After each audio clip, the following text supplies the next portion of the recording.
You begin as an egg, not just any egg. A special one, buried deep in the heart of an ancient forest where massive trees create a canopy of protection and the earth smells of rain and growing things. You develop in darkness, two lives becoming one, plant and Pokémon, fused at the cellular level. Symbiotic plant DNA merges with your spinal column, your vascular system, your very essence. The hard outer layer, like a seed coat, begins to soften and degrade. Your first breakthrough isn't you, it's your bulb. It pushes through the soil ahead of you. The tiny green growth reaches for sunlight, beginning photosynthesis before you're even fully formed. Days pass. Your bulb feeds energy down to you through symbiotic roots. You grow stronger, larger, and more complete in your underground nursery. Then, breakthrough. You break free from the degraded shell and push through the soil. Sunlight hits your blue-green skin for the first time. Darker patches mottle your reptilian hide like a living map of shadows and light. Your bulb tingles with energy. Photosynthesis is happening. You don't know what it's called, but you know it feels like drinking starlight.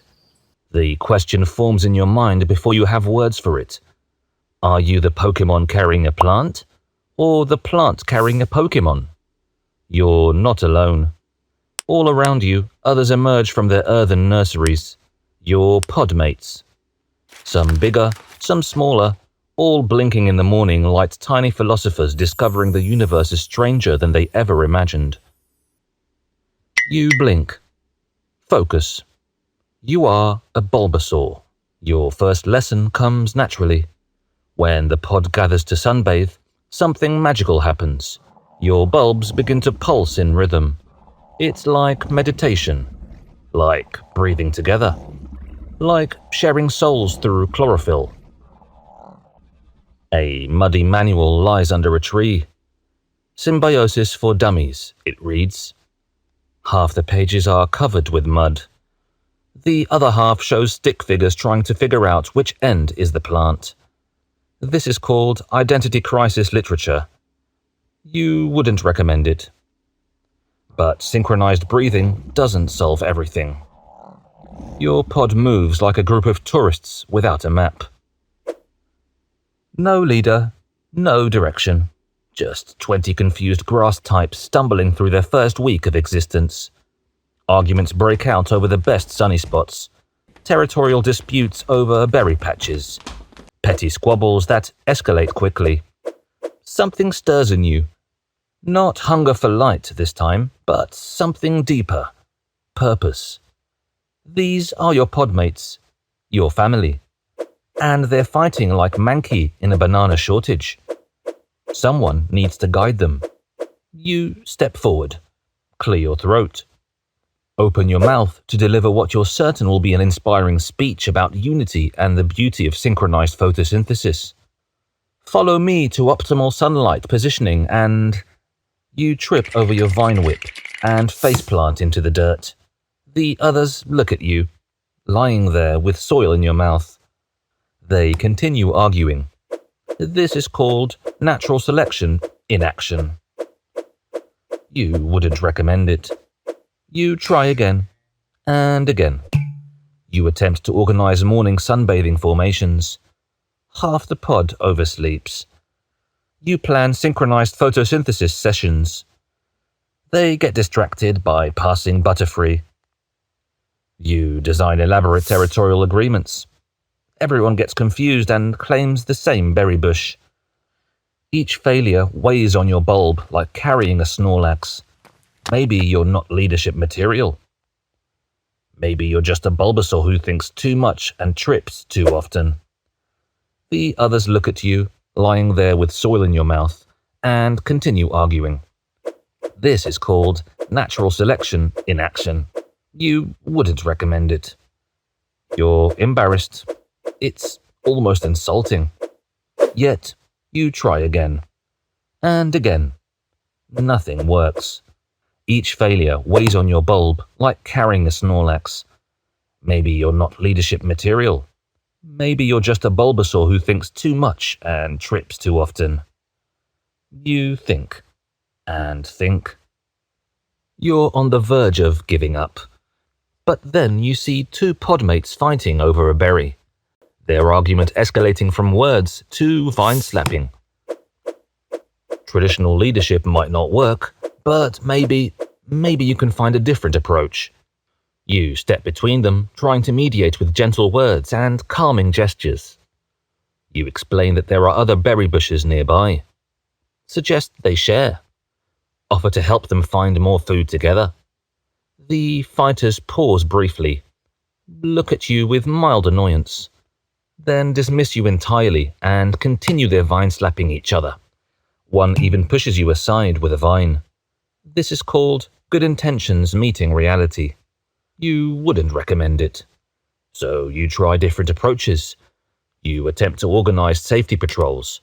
No one shows up. You suggest better foraging routes based on your observations. They ignore your advice. You try to settle territorial disputes with a fair compromise. Both sides reject your solutions.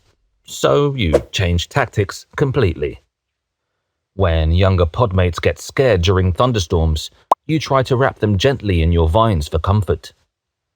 But they squirm away. When territorial disputes break out, you suggest sharing arrangements. Both sides ignore you. When the pod gets lost, you volunteer to scout ahead. They choose someone else. You're trying to help. You have ideas, solutions, genuine care for your family. But wanting to lead and being accepted as a leader are very different things. Your bulb grows stronger from your efforts. Each attempt teaches you something new about your podmates' needs and personalities.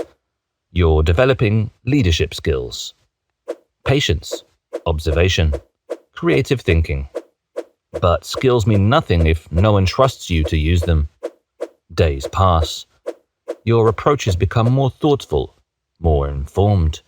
You understand each podmate's strengths and fears better than anyone. But instead of seeking your guidance, they continue to stumble through the same problems, make the same mistakes, ignore your increasingly desperate offers to help. Then you notice something troubling. The riverbank where the pod likes to drink is developing cracks. Heavy rains have eroded the foundation. You can see the danger clearly. One more storm and the whole edge will collapse.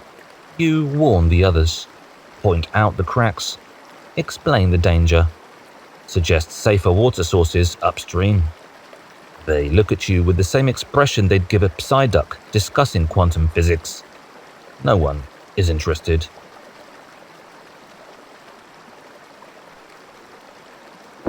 They ignore your warnings.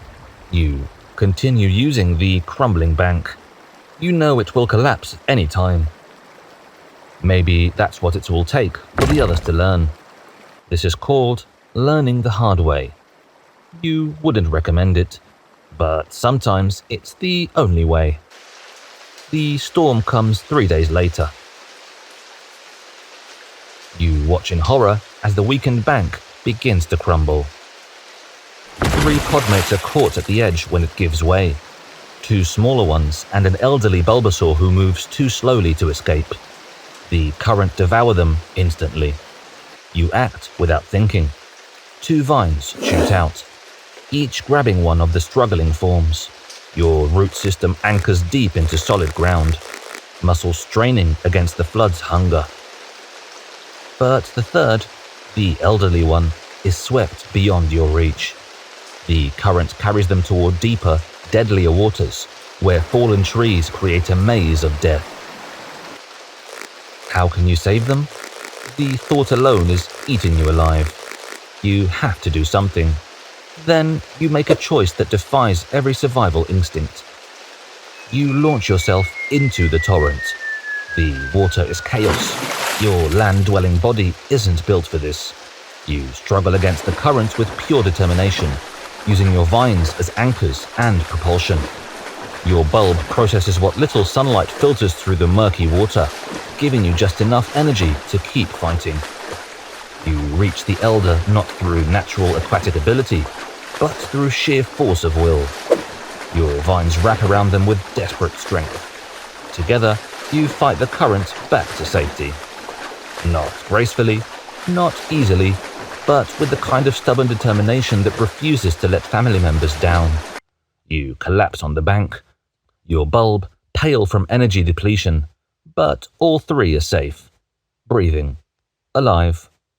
You saved them, just as a leader should.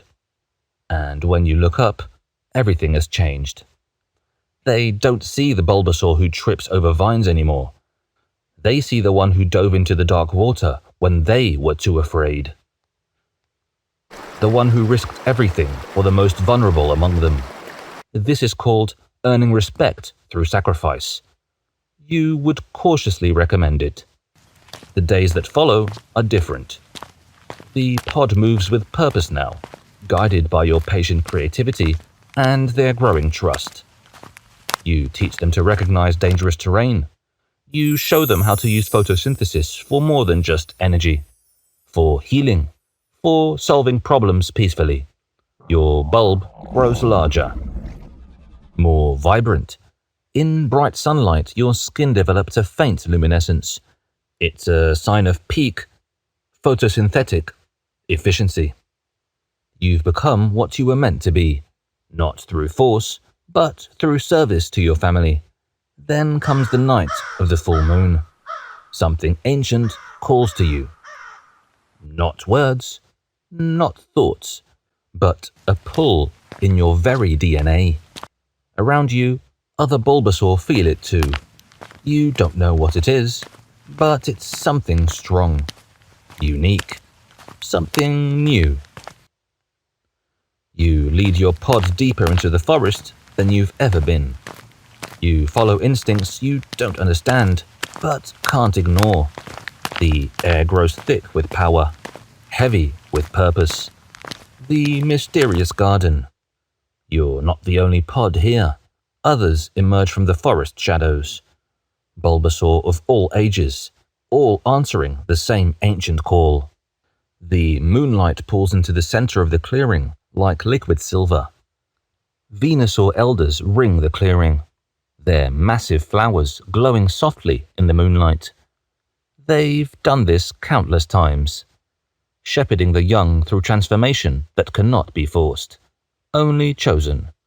The ritual begins. One by one, Bulbasaur around the clearing begin to glow. Their bulbs swell and shift, preparing to bloom into something larger, stronger, more complex. The air hums with evolutionary energy. You feel it too. The pull toward change, toward growth, toward becoming more than you are. Your bulb tingles with possibility, but something makes you hesitate. Your podmates aren't all ready. Some are too young, others are not strong enough. You've spent so long learning to be exactly what they need. Why change now? You believe you are enough as you are. You saved them once before. You can do it again. You step back from the moonlight. The evolutionary energy passes through you and moves on, seeking others who are ready for transformation. Some podmates look confused, but you know this is right. Around you, others complete their metamorphosis. Bulbs bloom into magnificent buds. Bodies grow larger, stronger. But you remain Bulbasaur. Dawn comes. The ritual ends. Some return as Ivysaur, others still as Bulbasaur. All are accepted, all are valued. You lead your pod home. Still Bulbasaur, but somehow different. The others sense it. You carry yourself with new confidence, speak with deeper wisdom. You didn't evolve because you couldn't. You chose not to because it wasn't the time. Evolution isn't about timing, it's about readiness. Life settles into a new rhythm. Your leadership becomes more nuanced, more effective. When fights break out, The pod looks out to you not with fear or confusion, but with trust. You invite that trust through consistent care, creative solutions, the wisdom that comes from choosing growth over change. You've earned their respect. Seasons change. New eggs are discovered hidden in the undergrowth. The next generation is ready to emerge. You help prepare nesting sites, ensure optimal soil conditions, create safe spaces for the vulnerable hatchlings. When they hatch, these new little ones look up at you with wonder. Their bulbs are so small, so vulnerable. They need protection, guidance. Someone to show them that being enough as you are is sometimes the greatest strength of all. You teach them everything you've learned. How to photosynthesize efficiently, how to solve problems creatively, how to lead through service, how to know when to stand still and when to bloom, how to live life as a Bulbasaur. But growth attracts predators. The Beedrill come at dusk, when young Bulbasaur are most vulnerable. Their poison stingers gleam with deadly intent. Their compound eyes lock onto the hatchlings, easy prey, defenseless targets. The newest hatchlings scatter, but they're too small, too slow. Their bulbs barely have enough energy to photosynthesize, let alone fight. They need time to grow, time to learn, time you're not sure they have. You have to save them, just like you saved the others before. You step between the predators and your family. You know it's going to be an intense fight, but who else will save them? The battle is brutal. You use every trick you've learned, vines to entangle, poison powder to confuse, even your natural toxins to counter their venomous stingers. But there are too many, and they're experienced killers. They push you back, step by step. Your vines are torn. Your bulb is damaged. Your strength is failing. Behind you, the little ones huddle together. Their tiny bulbs pulse with terror. But you remember what the elders showed you in the garden. Right now, ready or not, your family needs you to be more than you are. The energy you stored from the garden ritual floods your system. Your bulb erupts into a magnificent flower bud. Your body grows larger, stronger. Vines sprout along your sides like verdant armor. You are Ivysaur now, and you know exactly what to do with this power. Solar beam erupts from your flower like concentrated starfire. The attack doesn't just defeat the Beedrill, it sends a message to every predator in the forest. These young ones are protected. When the light fades, you stand transformed but unchanged where it matters. The hatchlings gather around your roots, seeing not a different Pokémon, but the same gentle guide, who taught them to find sunny spots and solve problems with creativity instead of force. Word spreads through the forest. You've become a guardian, a living symbol that true strength isn't about being the biggest or brightest. It's knowing when to stand still and when to bloom. The Venusaur elder from the garden visits, her ancient eyes bright with approval. Now you understand, she says, that evolution was never about the garden. It was about being ready when others needed you to be more. You watch the newest generation play in the sunlight, their bulbs bright with possibility. Some show signs of future leadership, the careful way they share resources. They help their slower siblings. You see the light in their eyes when they see problems that need creative solutions. One little Bulbasaur tries to organize a group activity and trips over their own vines, face-planting into the dirt. The others scatter in confusion. You smile, or whatever Ivysaur do when they're pleased. You lumber over and extend a vine to help them up, remembering a time when you were the one eating soil and dreaming of better ways to help others. Under your protection, they learn the ancient rhythms. Bulbs pulse in synchronized meditation. Creative solutions bloom where conflicts once festered. The eternal question, plant or Pokémon, becomes less important than the answer. Both. And be proud of it. It sucks to be born a Bulbasaur because everyone expects you to be a leader before you know how to lead.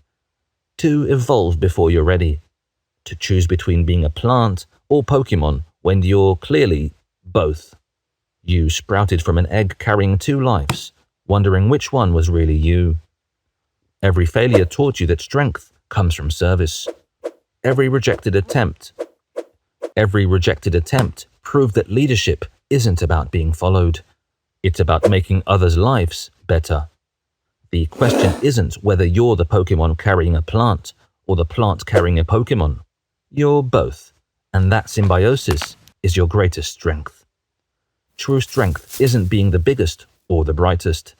It's knowing when to stand still, when to bloom, when others need you to be more than you thought possible. Because somewhere in this forest, a tiny Bulbasaur is learning that tripping over your own vines isn't failure. It's practice for the day you'll need those vines to save someone else. And when that day comes, you'll be here. Not perfect, not without scars, but ready. Ready to show them that evolution isn't about timing. It's about being exactly what your family needs you to be, exactly when they need it the most, and growing at your own pace until you're ready to bloom.